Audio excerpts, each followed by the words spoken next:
آج ہم جس موضوع پر بات کرنے جا رہے ہیں مسلم معاشرے کے اندر اسے معراج النبی کے نام سے جانا جاتا ہے۔ معراج النبی عرف میں آپ کہہ لیں کہ نبی پاک صلی اللہ تعالی علیہ وسلم کا عروج۔ معراج النبی صلی اللہ تعالی علیہ وسلم سیرت طیبہ کا ایک انتہائی اہم جزو ہے۔ کفار مکہ کی سختیاں نبی پاک صلی اللہ تعالی وسلم پر اعلان نبوت کے بعد بڑھتی گئیں، یہاں تک کہ اعلان نبوت کے 7ویں برس نبی پاک صلی اللہ تعالی علیہ وسلم کو بنو ہاشم کے ساتھ شیب ابی طالب کے اندر پناہ لینا پڑی۔ پورا مکہ دشمن ہے، بنو ہاشم کے لوگ اور چند مسلمان آپ کے ساتھ ہیں۔ ایک گھاٹی کے اندر 3 سال کھلے آسمان کے نیچے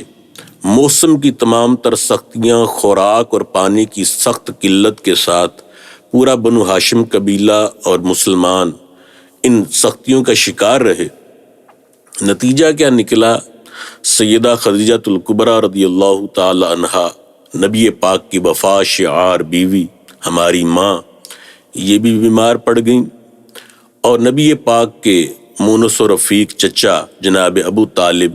یہ بھی بڑھاپے اور اس محاصرے کی سختیوں کی وجہ سے بیمار پڑ گئے۔ 10ویں سال اعلان نبوت کے یہ محاصرہ ختم تو ہو گیا، شیب ابی طالب سے لوگ واپس مکہ میں تو آ گئے، لیکن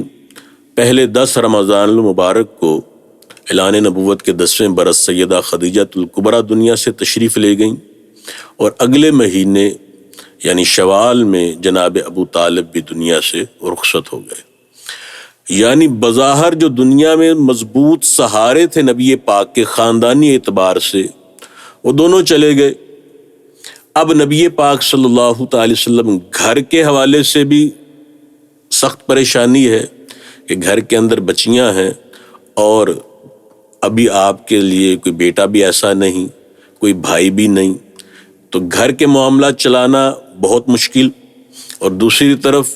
جو قبائلی نظام کے اندر جو آپ کا سب سے بڑا سپورٹر تھا جناب ابو طالب، وہ بھی دنیا سے چلے گئے، تو نبی پاک صلی اللہ تعالی وسلم کے اندر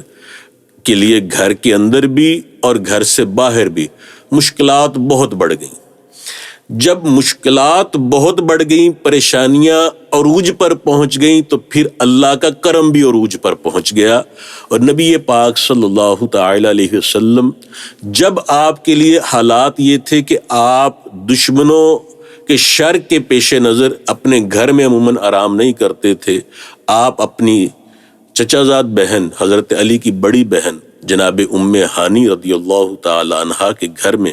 آرام کر رہے تھے، تو یہاں سے اللہ تبارک و تعالیٰ کے حکم کے تحت پہلے آپ کو مکہ شریف مسجد حرام میں، اور مسجد حرام سے پھر بیت المقدس یعنی فلسطین، اور پھر فلسطین سے آسمانوں تک، اور آسمانوں کے بعد پھر جہاں رب تعالیٰ نے چاہا اللہ کے دیدار کے لیے وہاں تشریف لے گئے، اللہ کی خدمت میں حاضر ہوئے، پھر جنت کا مشاہدہ کیا، جہنم کا مشاہدہ کیا، انبیاء سے ملاقاتیں کی، اور پھر واپس بیت المقدس، اور بیت المقدس سے دوبارہ مکہ مسجد حرام تشریف لائے۔ اس سارے واقعے کو کہا جاتا ہے معراج النبی صلی اللہ تعالی علیہ وسلم۔